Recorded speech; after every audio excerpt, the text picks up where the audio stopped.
¿Qué tal? ¿Cómo están? Muy pero muy buenas noches, bienvenidos, bienvenidas a un nuevo programa de Sin Fronteras. Hoy vamos a estar hablando sobre la figura de José Pepe Mujica. Vamos a meternos de lleno en lo que fue su mirada internacional, en las propuestas que tenía para nuestra región y también su visión sobre el mundo. Esto lo vamos a hacer de la mano, como siempre, de Álvaro Padrón, y también vamos a contar con la participación especial del argentino Pablo Gentili y del ex presidente de Colombia, Ernesto Samper.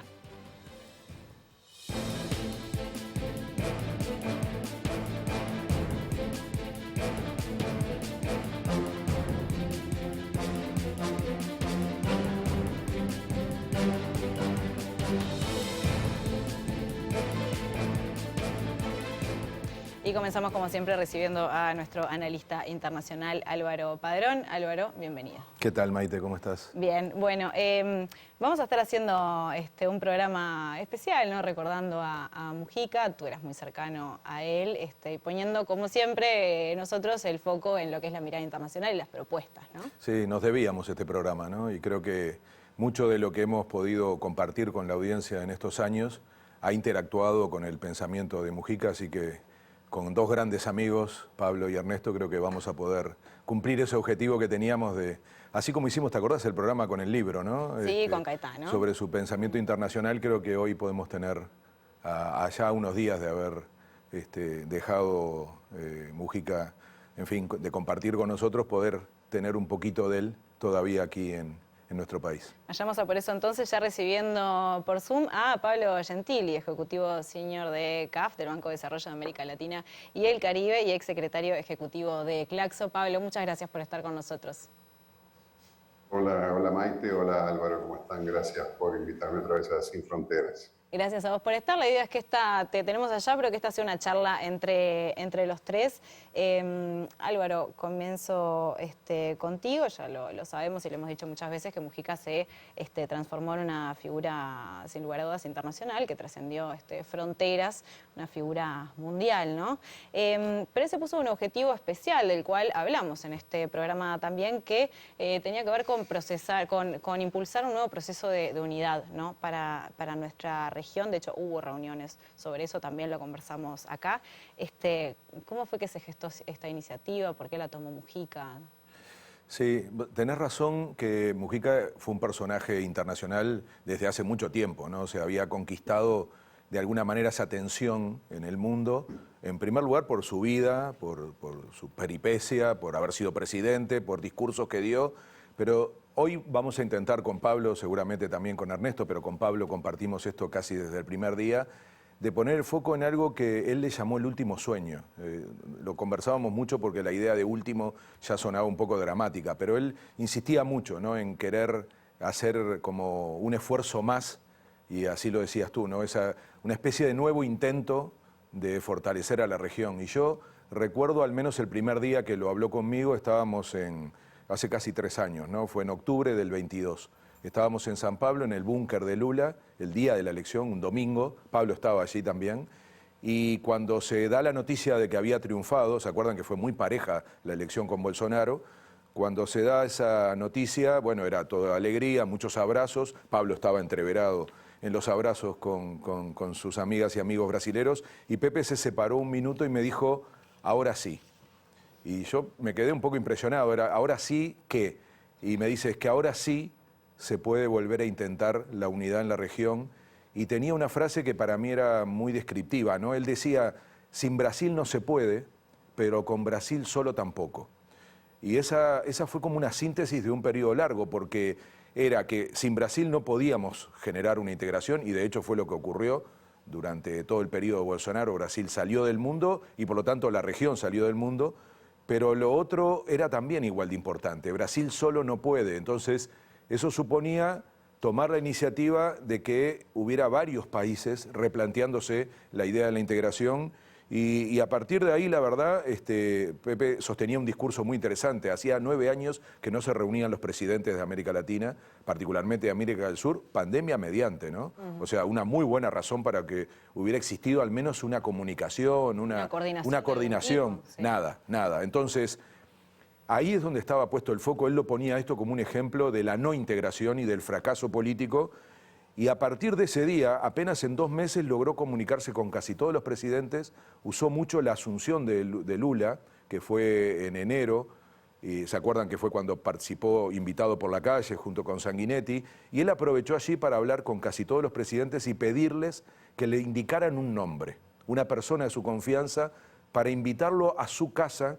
Eso pasó a llamarse el Grupo Quincho, cerca de la casa, no era de Pepe ese lugar, pero es muy cerca, hay un quincho famoso, y en ese quincho hicimos muchas reuniones, trabajamos mucho, y yo diría que el resultado de eso, y ahora Pablo va a poder contarlo de su experiencia, para mí era de mucho trabajo porque teníamos que ser anfitriones, pero de ahí empezó sobre todo eso, la posibilidad de volver a conversar, de volver a juntarse, y yo creo que el punto más alto es cuando convence a los presidentes y particularmente a Lula que se convoque a una reunión que se llamó Retiro, un nombre muy raro, porque pretendió ser como un espacio de reflexión. Nadie le quería llamar cumbre ni reunión de presidentes. La verdad que se aspiraba un poco más de que ocurrieran en esa reunión cosas más potentes, pero al menos el éxito de la reunión fue que ocurriera y que no faltara nadie. Estuvieron todos los países de Sudamérica y a partir de ahí sale lo que se llama hasta el día de hoy el Consenso de Brasilia. Y Pepe le manda una carta a Lula con un montón de sugerencias y de ideas que se toman en la cumbre. Incluso algunas de esas las toma el propio presidente de Uruguay en ese momento, Lacalle Pou. O sea, fue muy amplia la perspectiva y comienza una especie de continuidad, pero diferenciada de lo que llamábamos UNASUR. Y yo creo que a partir de ahí empieza sobre todo una dinámica, luego Pepe convoca a una... Todo esto empezó a llamarse Iniciativa Mujica, no me acuerdo quién le puso ese nombre, a él no le gustaba, pero empezó a funcionar esa idea y con esa consigna se convoca en Aladi, aquí en Montevideo, el primer foro de integración y solidaridad. Se hace en julio del año pasado.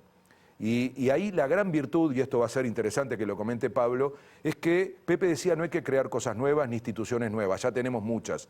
Y ahí la Aladi, la CAF, que representa a Pablo, el Banco de Desarrollo de las Américas, y el CEFIR, se juntan para acompañar a Pepe en esa iniciativa. Y luego se hace un diálogo el 2 de marzo de este año, ya el día después de la asunción de Orsi, con muchas figuras que estaban aquí, y la presidenta de Honduras nos pide que hagamos el segundo foro en ocasión de la cumbre de la CELAC en Tegucigalpa, el 9 de julio. Y ahí, además de Sudamérica, aparece la idea de una integración de América Latina y el Caribe, y yo diría que es aburrido lo que acabo de decir, pero lo quería plantear en esa lógica temporal, porque en realidad fue un proceso. Y se ve también la magnitud de eso. Total, y sobre todo el impacto, ¿no? Entonces, fíjense que, entre otras cosas, el resultado es que ahora Uruguay se comprometió a tener la presidencia pro tempore de la CELAC el año que viene. Es decir, la materialidad de esta idea que tenía Pepe es muy importante, pero bueno, quería hacer esta cronología para que Pablo, que es bastante más divertido que yo y con las características porteñas, va a poder contar anécdotas mucho más lindas de todo este proceso. Lo tenemos un ratito a Pablo. Álvaro mencionó varias veces a Brasil, ¿no? Tú tenés un vínculo muy fuerte con Brasil, especialmente con el presidente Luis Ignacio Lula da Silva. ¿Cómo ves el rol de Brasil en todo esto? ¿Era estratégico este vínculo también en torno a las ideas de Mujica y al vínculo que tenían con Mujica? Sí, Maite, por supuesto, por lo que decía Álvaro, Pepe tenía una idea muy clara de que Brasil tenía que ser como la gran locomotora que empujara los procesos de integración regional, pero, como decía Álvaro, sin Brasil es imposible, solo con Brasil no alcanza, decía Pepe. Y en este sentido había que aunar voluntades. Dos cosas eran muy importantes para Pepe y nosotros las tomamos en esto que se ha dado a llamar la Iniciativa Mujica y que se tradujo no solo en los foros que mencionaba Álvaro, sino también en una enorme cantidad de reuniones que fue realizando Pepe con dirigentes, con lideresas y líderes de toda América Latina en el Quincho de Varela, ahí cerca de la Chacra, y también en reuniones bilaterales que fue manteniendo con gran parte de los presidentes de América Latina, no solo de los gobiernos más progresistas de la región, sino que también con algunos gobiernos más conservadores, con los cuales Pepe insistía, siempre con esa visión generosa y amplia que tenía, de que había que relacionarse, había que hablar y había que sumarlos.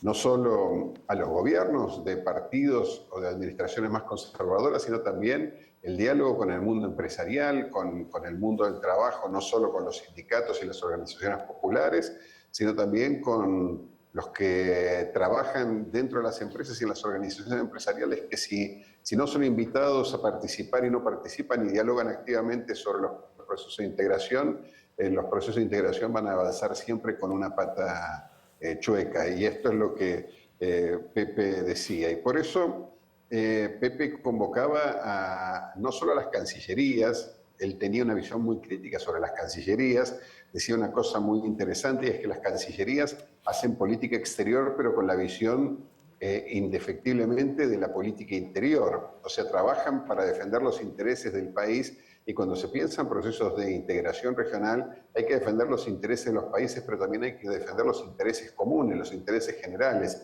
Y por eso trataba de apelar siempre a un contacto directo de él con los presidentes o con los grandes líderes de la región. El Papa Francisco era uno de sus referentes y era con quien hablaba con relativa frecuencia. Más de una vez Francisco lo llamó a Pepe por teléfono, el teléfono de Lucía, y hasta se reían porque pensaban al principio que se trataba de una broma y era efectivamente el Papa el que lo llamaba. Y en este sentido, Pepe lo que enfatizaba mucho era la necesidad de que los presidentes y los líderes y las lideresas tengan un contacto más directo. La importancia que tuvo y el inmenso avance que hubo hace 20 años atrás en los procesos de integración regional que dieron origen a la UNASUR, que consolidaron el Mercosur y que generaron una posibilidad efectiva de que la región se pusiera de acuerdo sobre algunos temas estratégicos, se debió, y en ese momento Pepe era presidente de Uruguay, a que los presidentes en aquel momento, no solo los gobiernos progresistas, sino también de todos los países de la región, se reunían periódicamente, conversaban, dialogaban y agarraban el teléfono para ponerse de acuerdo sobre las cuestiones estratégicas más urgentes de nuestros países. Este fue el gran esfuerzo que hizo Pepe los 3 o 4 últimos años de su vida, dedicarlos a tratar de juntar aquello que debería haber estado siempre junto, pero por alguna razón se había alejado, se había distanciado y se habían diferenciado. Hoy, lamentablemente, reconocía Pepe, no es que el diálogo estaba quebrado entre los gobiernos conservadores y los gobiernos progresistas. Muchas veces entre los propios gobiernos progresistas se hablaba poco, y el gran responsable de que todo esto haya mejorado en los últimos años ha sido Pepe Mujica. Y Pablo, lo vamos a hablar más adelante con Ernesto Samper, quien en la última entrevista y conversación que tuvo con Mujica justamente planteaba que si se lograba convencer a 3 o 4 presidentes o presidentas para que como que le dieran un impulso a esta integración, capaz que podía andar de alguna manera, ¿no? ¿Tú cómo ves el contexto actual con estos mensajes que dejó Mujica y con estos gobiernos también nuevos o relativamente nuevos que hay en la región? Sí, Maite, creo que, bueno, ¿quién soy yo para contarle a los uruguayos y a las uruguayas cómo era Pepe Mujica, ese inmenso uruguayo que Uruguay le regaló al mundo? Pepe Mujica, como tú decías hace unos minutos, es una figura universal, pero tiene una característica muy particular. Pepe era capaz de hablar de los grandes temas de la humanidad, era capaz de hablar de los grandes temas de la vida, era capaz de reflexionar sobre el verdadero sentido de la existencia humana, y al mismo tiempo, 2 segundos después, bajar a tierra con cosas muy concretas y muy prácticas. Por eso él convocaba una gran gesta de integración que incluye una dimensión cultural, que incluye una dimensión simbólica, una dimensión educativa, enfatizaba mucho esto, los símbolos, las canciones, los himnos, las fechas, las banderas, todo esto, decía Pepe, es importante, y le daba una fundamentación filosófica emocionante y brillante, como solía hacerlo, pero al mismo tiempo decía, todo esto también se tiene que traducir en que cuando se incendia un bosque, el incendio no solo lo apaga el país que está sufriendo esa tragedia o esa calamidad producida muchas veces por la irresponsabilidad humana, sino también lo ayudan a apagar el fuego sus vecinos. Es así como trabajan los barrios, es así como trabajan las comunidades. Los vecinos se ayudan, los vecinos trabajan, los hermanos operan entre sí. Lo que es inadmisible es que en América Latina, para apagar el incendio de un bosque, cada país tenga que tener su propio avión, cada país tenga que tener su propia fuerza de bomberos, cada país tenga que tener su propia tropa de búsqueda de víctimas o de atención a las víctimas o de perros de salvataje. Decía Pepe, pongámonos de acuerdo al menos en esto. Cuando hay una tragedia ambiental, cuando hay una tragedia social, cuando hay un terremoto, cuando hay inundaciones, se perjudican todas las personas, las de izquierda, las de derecha, los pobres y los ricos muchas veces también, que se creen protegidos ante estas tragedias y las sufren enormemente también. Por lo tanto, ¿por qué no podemos tener un plan, un protocolo de acción frente a desastres naturales? Y ahí bajaba inmediatamente a hablar de los aviones, de cuáles eran los mejores aviones hidrantes para apagar incendios y cuáles eran las mejores formas de entrenar a los perros. Y Pepe opinaba de eso porque leía, porque estudiaba. Y también nos decía, empecemos por las cosas más concretas. No vamos a integrar los sistemas educativos de todos nuestros países. Y la escuela uruguaya, la universidad uruguaya se va a parecer a la colombiana, a la mexicana, a la chilena o a la argentina, ni todos tienen que enseñar lo mismo en las escuelas. Lo que sí podemos empezar a hacer es que nuestros alumnos y alumnas universitarias, si están estudiando economía, historia, ciencias sociales o medicina, en cualquiera de nuestras universidades públicas de excelencia, que las hay en todos los países de la región, puedan ir a participar del proceso de movilidad educativa y continuar sus estudios en otras universidades, hacer unos créditos o moverse en este gran espacio del conocimiento que es Latinoamérica. Por lo tanto, Pepe tenía esta gran virtud que era ir de lo fundamental hasta lo más concreto. Fue, como ustedes lo saben, en Uruguay un excelente gestor, una persona de la administración y de la gestión, y aunque conseguía reflexionar sobre los grandes asuntos y los grandes desafíos que tenemos como seres humanos, como comunidades, de los grandes desafíos que tienen nuestros estados, que tienen nuestros espacios públicos, nuestros grandes desafíos que tenemos como región, él llegaba, y lo hizo en cada uno de estos foros que mencionaba Álvaro, de integración y solidaridad, siempre a cuestiones muy concretas que se sustentaban en un principio fundamental, que era lo que Pepe trataba de hacer que se mueva en América Latina, que era la voluntad política. Y esto lo decía Pepe todo el tiempo. Para que esto funcione hace falta voluntad, y la voluntad depende de nosotros. No podemos seguirle echando la culpa al imperio norteamericano o al imperio chino porque nosotros no nos podemos unir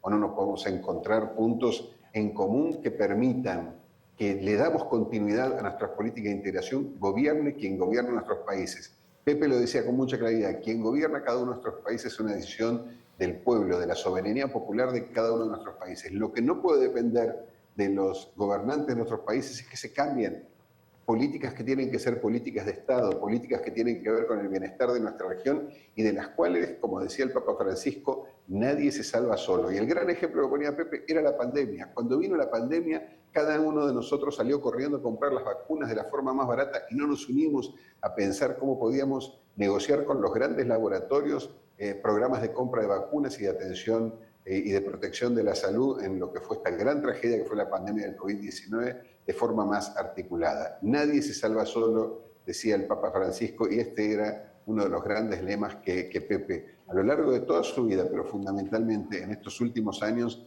se dedicó a pregonar y a profesar con quien quisiera escucharlo, dentro y fuera de América Latina.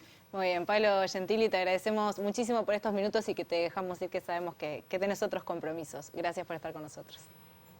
No, gracias a ustedes, Maite, y felicitaciones por el programa, como gracias. siempre. Un abrazo, Pablo. Abrazo. Bueno, Álvaro, varias cosas dijo Pablo, ¿no? Pero sin lugar a dudas, Mujica tenía una capacidad de convocatoria impresionante, pero ¿te parece que también la visión que él tenía sobre la política, sobre la región y las propuestas que hizo al respecto fueron las que lograron de alguna manera impulsar lo que puede ser una nueva etapa entonces de integración regional para América Latina? Sí, sí, sí. Y esto tiene sentido con lo mismo que decía Pablo recién, de esa capacidad de una formulación muy amplia y muy, digamos, comprensiva de todas las dimensiones, sobre todo casi filosófica, pero al mismo tiempo la capacidad de aterrizaje. Lo mismo hacía con la política internacional, ¿no? Él opinaba sobre los dilemas de la humanidad, en particular, quizá el tema más conocido internacionalmente en referencia a él, que los discursos sobre el medio ambiente, ¿no? Pero luego tenía esa capacidad de también hacer propuestas concretas y sobre todo operar. yo creo que es donde lo vamos a extrañar más, ese articulador, el que levantaba el teléfono y tomaba una iniciativa, hacía que algo pasara. Yo creo que eso es la característica de un político, porque si no todo lo demás podría parecer un pensador, un filósofo, un académico, un intelectual, y él tenía características de eso por la profundidad con la que reflexionaba en algunos temas, pero para mí la función más importante la ocupaba en su rol de un hacedor, de un político que se ponía el tema al hombro e intentaba que ocurriera, incluso en circunstancias en donde todo el mundo decía, esto es imposible que ocurra, convocar una reunión, convencer a alguien de que vaya, todas esas cosas yo creo que es muy difícil que no lo extrañemos, pero ahí viene eso que vos preguntabas y que yo creo que es lo que nos deja, que son las ideas, porque eso sí queda, si las sabemos usar. Claramente desafíos, su ausencia va a implicar varios desafíos, cómo se puede aprovechar su legado, cómo se puede aprovechar este tipo de iniciativas que tú mencionabas que tuvo, estos mensajes que dejó. Y haciendo eso, siguiendo esa ruta, Pablo recién ponía el énfasis en lo que, en un momento me acuerdo que hablábamos de la receta Mujica, creo que lo dijimos en el programa del libro sobre su pensamiento internacional, cuando lo tuvimos aquí en el propio estudio. Yo le decía receta Mujica a una especie de fórmula o de propuesta de cómo hacer algo que insistía mucho, que es no cometer los mismos errores. O sea, está lleno de errores y lleno de retórica la integración en nuestra región. O sea, no es por falta de planteos y de líderes que lo han empujado, incluso históricamente. Entonces, ¿qué pasa? ¿Por qué no funciona? Él lo primero que planteaba, y Pablo insistió mucho en eso ahora, y Pepe tenía una gran capacidad, de convocar a lo diverso. Es decir, él tenía muy claro que en esta etapa, y has preguntado bastante sobre eso, por la diversidad de líderes políticos que tenemos en la región, bueno, necesitamos que haya... Ahora, implementar políticas que sean más a largo plazo, exacto, que vayan más allá de un signo. Y porque no podés pensar solo en un ciclo, aun cuando volviera a ocurrir, que es bastante difícil de imaginar que vayamos a tener una región homogénea en términos políticos. Entonces, hay que encontrar, sobre todo por el contexto mundial, hay que encontrar elementos que nos pongan de acuerdo. Algo parecido a eso está pasando en el Mercosur. Necesitamos que pase en Sudamérica, necesitamos que pase en América Latina y el Caribe. Por eso es tan importante los círculos concéntricos. Mercosur, Consenso de Brasilia, CELAC. Entonces, ahí aparece el primer elemento de la fórmula de Mujica, que es trabajar con amplitud y pluralidad. Tratar de sentar a todos los países, que nadie quede afuera, aún en la diversidad. Eso va a significar algunos planteos menos ambiciosos, pero por lo menos van a durar más. No estaremos saltando de una etapa a otra, llamándole cada 5 años con un nombre nuevo a una experiencia de integración. Lo segundo, esto se discute poco, pero es muy importante y suena feo. Él decía, hay que terminar con el consenso. Sí, hay que manejar mayorías. Porque suena feo porque uno dice, los consensos son importantes. Él decía, lo que no puede ser es paralizante. O sea, y ahí viene una imagen que diste muy clara recién, ¿no? Si se puede avanzar con algunos, avancemos. Avanzar a diferentes velocidades. Exacto, si hay 4, 5, 6, 3 países que se ponen de acuerdo, empiezan. Los demás no es que se quedan afuera, es que esperan a poder estar en condiciones o a querer integrarse y sobre todo a ver los resultados. Y ahí viene otra cosa que decía recién Pablo, que es muy importante, que es que para que todo eso ocurra, vos tenés que elegir temas concretos. No podés hablar genéricamente y tener solo titulares. Necesitas aterrizar a cosas que además de poder realizarse, le lleguen a la gente. Y ese es el cuarto punto de la receta, que Pepe decía, sin pueblo atrás nada funciona. O sea, o hay gente empujando estas agendas o no van a ocurrir. La dinámica de los países, de las burocracias, de los gobiernos, necesitan de presión popular. Y la gente solo pelea por cosas que ve, por cosas que sienten que le ayudan, que le cambian la vida y que si después se la sacan, va a querer protestar. Pasa en cualquier política pública, vivienda, salud, educación, pero nunca pasa con la integración regional. Nunca vimos una marcha a favor de la integración regional, una movilización, un paro, una protesta, porque la gente no percibe la integración como algo que le afecta o le ayuda en la vida. Entonces, ese ejemplo que ponía Pablo, que trabajamos mucho, ese tema de la atención a los desastres naturales, porque ningún país solo puede, ningún país tiene presupuesto para tener todo pronto por si hay un desastre natural. Es un ejemplo... Estamos viendo, perdón, pero estamos viendo, Álvaro, que ocurren Sí. Pensemos en lo que pasó Cada vez más. en el sur de Brasil, por ejemplo. Sí, o los incendios en Chile. O los incendios. Entonces, y son países que tienen condiciones, no estamos hablando de los más pobres de la región. Y no pueden solos, porque nadie tiene que... No tiene sentido preparar todo un equipamiento para algo que pasa cada tanto, que no pasa siempre al mismo tiempo en todos lados, y que por lo tanto la idea de la complementariedad, que yo creo que es quizá de la cooperación. Estos dos términos son más importantes que la imagen de integración. Yo creo que la integración nunca terminó de ser una consigna clara para la gente. Cooperar es más entendible y la complementariedad, es decir, cuando vos me necesitas yo estoy y cuando yo te necesito vos estás. Y eso la gente cuando lo vea en la práctica va a entenderlo, porque va a estar viendo cómo le apagan un incendio bomberos o personal especializado de 5 o 6 países, cada uno con sus idiomas, con sus banderas, con sus equipos, y esa es la integración en la práctica. Entonces, yo te diría que el cuarto punto es ese, ¿no? La imagen de que necesitamos de alguna manera ponerle a la gente atrás y que la gente apoye. Y Pablo también planteaba algo que es mucho más abstracto, pero se volvió bastante, sobre todo porque lo nombró Petro ahora en China, recordando a Pepe, que era ponerle otro nombre a América Latina, ¿no? Pepe insistía que tenemos un nombre puesto desde afuera, y es verdad, lo puso la colonia, ¿no? La idea de América Latina, somos mucho más que latinos. Aquí hay una cantidad de descendencia que vino del África, obligada, pero que ya es parte de nuestra comunidad, ni que hablar los pueblos originarios. O sea, todo eso es otra cosa que no es solo América Latina, que es la visión que tuvieron los europeos sobre nosotros y ahí está el nombre. Entonces, yo sé que suena un poco como fantasioso, ¿no? Esto de cambiar el nombre, pero él lo asociaba también a cosas concretas y una que creo que es la que quizá valga la pena impulsar, porque además se aprobó en el retiro en Brasilia, es una fecha. Tener una fecha para América Latina que en cada escuela, así como tantas otras fechas, pero esta en común para todos los países, se festeje, se conmemore, se hable de la integración con los niños, en la educación, para que sepan que venimos de una patria común. Él decía... No fue el día de la colonización. Exacto, digamos. el 12 de octubre tenemos esa fecha y no tenemos esta. Entonces, que tendría que ser nuestra, porque ahí viene este asunto de la identidad. Él decía, somos de las pocas regiones que si hablamos despacio, desde el norte hasta el sur, nos entendemos. Eso es una gran ventaja. Y por lo tanto tiene que ver con una identidad común, con algo que nos puede unir. El Amazonia es una referencia muy fuerte, primero porque es una marca en el sentido de imagen mundial. Probablemente todo el mundo está preocupado por cuidar la Amazonia, pero es nuestro, es de la región, atraviesa muchos países, es una linda imagen que él insistía mucho, pero yo creo que más allá de mirarlo de un lado poético, hay que entender lo que él pensaba, que era sobre todo que las nuevas generaciones se sientan un poco más parte del conjunto y no cada uno de su país. Me parece que de todos quizás ese es el legado más complejo, pero al mismo tiempo más profundo, junto con esta agenda que yo no tengo duda, salvo la ausencia de él física, a los efectos de ese trabajo. Dejó la receta. Dejó la receta. Dejó la receta y le dejó anotado a ver quién se encarga de alguna cosa también. Así es, sí. Algo de eso es. Y ojalá, porque aquí el gobierno uruguayo nuevo ha tomado la posta, claramente ha cambiado la orientación en relación a la región, prioriza la región, el Mercosur, el Consenso de Brasilia, y tanto prioriza la CELAC, que asume su presidencia en el 2026. Yo creo que eso es lo que hay que hacer, más que hablar tanto de Mujica, cumplir con sus objetivos. En la última reunión pública que hizo, dijo, no me lleven flores, sigan reuniéndose y peleando por estas cosas. Muy bien.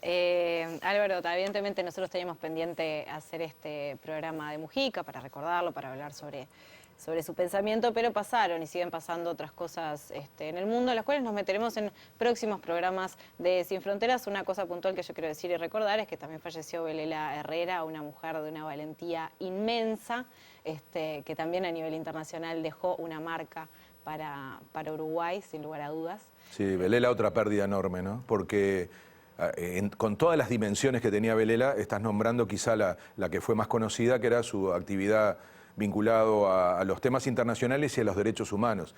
Y en homenaje a ella, que habría que también pensar en su legado, sí. Yo creo que uno muy importante, además de la pelea por los derechos humanos, es el voto de los uruguayos en el exterior. Ella estaba convencida que ese era un derecho absolutamente clave fue viceministra de Relaciones Exteriores y impulsó mucho esa agenda, fue encargada internacional de la Intendencia de Montevideo También. y fue una mujer de una valentía, esto que decías, ¿no? Lo que hizo en su época Cientos, se les en salvó la vida a Chile, cientos de personas impresionante, ¿no? con un Impresionante. autito y con su coraje. Con un ¿no? fitito. Sí. Sí, pero pasaron, sí, muchas cosas y Pasaron muchas cosas, sí. vamos a hablar. Yo no quiero dejar de decir que de todas, para mí la más dramática y ya a esta altura inaceptable lo que está pasando en Gaza. Hubo una conferencia de prensa hace pocos días en la cual habló el secretario general de la ONU, Antonio Guterres. Se expresó muchísima preocupación, condena. Estamos hablando que al día de hoy se maneja una cifra de aproximadamente 52.000 muertos, más de 100.000 personas heridas y una situación de extrema urgencia ante más de 80 días de bloqueo que hubo y que a pesar de que aparentemente el bloqueo un poco terminó, la ayuda que está en Israel dejando ingresar a Gaza es extremadamente insuficiente. Sí, yo te diría que creo que se acabó el tiempo de las declaraciones, ya no surten efecto. Hay que aumentar la presión internacional. Algo de esto está ocurriendo. Hubo una reunión muy importante de cancilleres en España y me parece que va por ahí. Hay que aumentar la presión. Desde la Unión Europea ya hay sí. diversas figuras que están condenando esto, que uno dice, mira, Sí. ahora sabemos. Y es eso, porque todo lo demás se ve que no funciona. Me parece que tiene que aparecer ese tipo de presión para que esto pare. Después está toda la discusión de cuál es la solución definitiva, pero ahora tiene que parar la masacre. Yo no tengo dudas en llamarle así. Vamos a tener el martes que viene, espero funcione, al canciller aquí. Y yo creo que es muy importante que, más allá de opiniones, haya una posición desde el gobierno. En estos días se está pasando esto, hay mucha comunicación entre los países y creo que hoy lo que toca es aumentar la presión y sobre todo creo que también a nivel de la población, los medios de comunicación, lo que deberíamos hacer es una gran campaña para que deje de haber muertes. Todo lo demás se puede discutir, pero yo creo que hoy lo prioritario es evitar que siga muriendo gente. Álvaro Padrón, muchísimas gracias. A ustedes. Quédense que sigue más Sin Fronteras. En el próximo bloque vamos a estar conversando con el expresidente de Colombia, Ernesto Samper, en torno a lo que fue la figura de José Mujica. Ya veremos.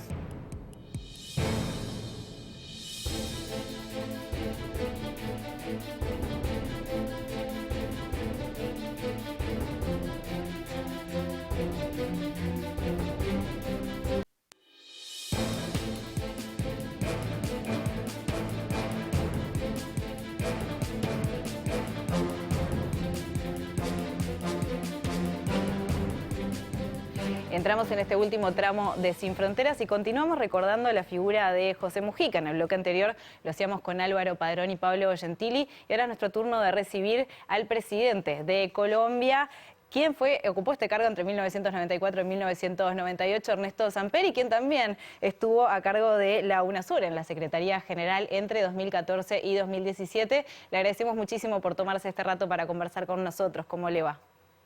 Muy bien, muchas gracias. Muy contento de estar con ustedes y a la vez nostálgico de hablar de una persona tan querida a nuestros afectos como fue Pepe Mujica. Bueno, usted fue muy cercano a Mujica y de hecho hace pocos días publicó en este podcast tan interesante que hace con su nieta Cande, el podcast que se llama Aquí estoy y aquí me quedo, una conversación que mantuvo con Pepe y con Lucía, ¿no? Hablemos un poco de cómo veía usted a Mujica y cómo veía la mirada que tenía Mujica sobre el mundo y también específicamente sobre nuestra región, que en esa conversación tan linda que tuvieron, lo estuvieron conversando bastante. Bueno, con Mujica tuvimos una gran empatía alrededor de un tema que nos unió siempre, que fue el tema de la integración. Mujica pensaba, como muchos, que el tema de la integración era uno de los grandes desafíos de las tareas pendientes que tenía América Latina. Nunca habíamos estado tan desintegrados como estamos ahora y nunca había sido tan importante la integración como en este momento. Pero era el tipo de integración que Mujica pensaba que debería tener la región, el que era muy interesante, porque él decía con sus frases características, hay que meterle gente a la integración. La integración no puede ser, decía él, una tarea de diplomáticos emplumados, sino hay que meterle campesinos, hay que meterle estudiantes, mujeres, trabajadores, empresarios.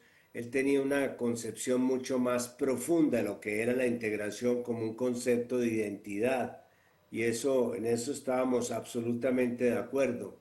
Pero iba más allá. Él decía, hagamos una integración de cosas concretas, no sigamos haciendo doctrinas, porque le tenía mucho miedo a la polarización ideológica, que es lo que en este momento le está haciendo más daño a la integración. No hemos entendido que las relaciones internacionales no se dan entre gobiernos, sino entre países y estados. Tal manera que independientemente del signo ideológico que tenga un gobierno, pues sus relaciones se hacen a nombre del estado que representa, ¿no? Al nombre de sus ideas. Y eso lo tenía muy claro Mujica, y por eso Mujica era una persona querida en los círculos progresistas, en los círculos conservadores. Y esta toma que ustedes ven, pues fue un momento maravilloso porque cuando ya estaba Pepe muy malo, yo le dije, yo quiero hacer una conversación con ustedes sobre el tema de la integración y otros temas, pero quiero que participe Lucía, porque Lucía era como la voz, como la consueta de alguna manera de Pepe, era la que sabía aterrizar sus conceptos, la que tenía claridad sobre cuál era el sentido de sus palabras. Así es que celebro que hubiéramos podido realizar esta conversación que está en un podcast, como usted decía, que está a disposición de todo el mundo. Samper, dentro de lo que son estos desafíos que usted planteaba, por ejemplo, está la polarización, y en esa conversación que tuvieron con Mujica, ustedes charlan sobre cuáles pueden ser los diferentes caminos para luchar contra esto. Hablan, por ejemplo, de una integración que vaya a diferentes velocidades. También hablaban, por ejemplo, de buscar mayorías, no necesariamente consensos. ¿Puede ahondar un poco en estas ideas? Claro, es que la integración no puede ser que todos tengamos que remar al mismo tiempo con la misma fuerza y en la misma dirección. Creo que puede haber caminos alternativos y tenemos que encontrar el mejor camino que nos convenga a todos. Y para eso él decía, pues si hay unos países que no se pueden ajustar o que no se quieren ajustar todavía a unas exigencias de integración, pues demos un plazo, que tengan distintas velocidades la integración. Eso se hizo en Europa. En Europa no solamente se hizo una integración a distintas velocidades, países como Portugal, España, por ejemplo, no podían competir desde el primer momento con Alemania o con Francia, y se creó inclusive un fondo que financiaba las necesidades de desarrollo que tenían los países que iban más atrasados. Aquí podríamos hacer perfectamente lo mismo en América Latina. Y lo otro que nos tenía muy amarrados era la norma del consenso, que tiene su historia, y es que cuando estaban convenciendo a Uribe para que entrara a UNASUR, él puso como requisito que fuera todo por consenso, que al principio pues pareció que era la única posibilidad de que entraran todos los países, pero después se volvió una tragedia, porque cuando uno pone como norma para probar algo en lo cual están 10 o 12 personas que todos tienen que tener de acuerdo, es una manera de darle al que no está de acuerdo el derecho del veto frente a todos los demás. Y con mucha razón Mújica decía, no, el veto se puede, el consenso o la unanimidad se puede poner para unos casos muy, muy especiales, como por ejemplo para admitir un país o para sacar un país como sucede en Europa. Pero para el resto de decisiones tenían que ser mayorías o absolutas de 2/3 partes o relativas de mitad más uno. Eso permitía que de alguna manera la integración fluyera. Y yo creo que con esas cosas prácticas, hablemos de temas concretos, metámosle gente a la integración, hagamos un régimen de mayorías en que sea realmente democrático. Con esas ideas fundamentales, pues él pensaba que se podía revivir la integración. Es más, el origen de un grupo que se protocolizará muy pronto, porque teníamos el compromiso de hacerlo cuando Pepe nos decía, no me lleven flores, no me echen flores, no lancen elogios al viento para recordarme. Si me quieren recordar, recuérdenme con cosas concretas, con propuestas concretas. Tenía unas cosas maravillosas, por ejemplo, tenía una idea que creo que se la compró Lula, de que se le diera a cada campesino un pequeño tractor, que le permitiera a él convertirse en su propio empresario, en el empresario de su parcela. Así es que yo creo que Pepe vamos a recordarlo no solamente por su sinceridad, su transparencia, por su mujer, por su voluntad de lucha, sino también queremos recordarlo por sus ideas, por sus propuestas, que eran todas nacidas de la sabiduría. En ese podcast que tú hablabas, decía él, hombre, ¿por qué no vuelven a escuchar a los abuelos? Y no lo digo en mi condición de abuelo que lo soy, sino que me parece que nosotros podríamos aportar muchísimo a, a la experiencia, a que no cometer los mismos errores, y hablar como hablaba Pepe, que era como el relato de un abuelo. Él no daba consejos académicos ni se refería a documentos fríos de cifras inalcanzables. No, él hablaba con la sinceridad. Jóvenes, les decía a los muchachos, no vayan al supermercado, que allá no se consigue la felicidad. La felicidad la tienen ustedes en sus casas, dentro de sus almas. Búsquenla, que ahí la encuentran. Justamente, Samper, ahí en el capítulo que usted comparte con su nieta, Cande destaca esto mismo, ¿no? La capacidad que tenía Mujica a través de su oratoria, su discurso y sus palabras de llegarle a todo el mundo y especialmente a la gente joven. Así es, yo creo que, pero no solamente era la capacidad de hablar, era la credibilidad. Y la credibilidad de Pepe nacía de su coherencia. Era una persona coherente. Él decía que había que luchar por los pobres y no es que viviera como un pobre, pero vivía austeramente. Él decía, con un filósofo griego, decía, yo encontré la fórmula de la felicidad. Cada vez que paso por un mercado me doy cuenta de la cantidad de cosas que no necesito. Y esa es mi felicidad, decía. Y tenía razón. Él vivía austeramente, pero vivía contento, vivía feliz y sobre todo nos enseñó algo. Él no solamente vivía como pensaba, sino pensaba como vivía.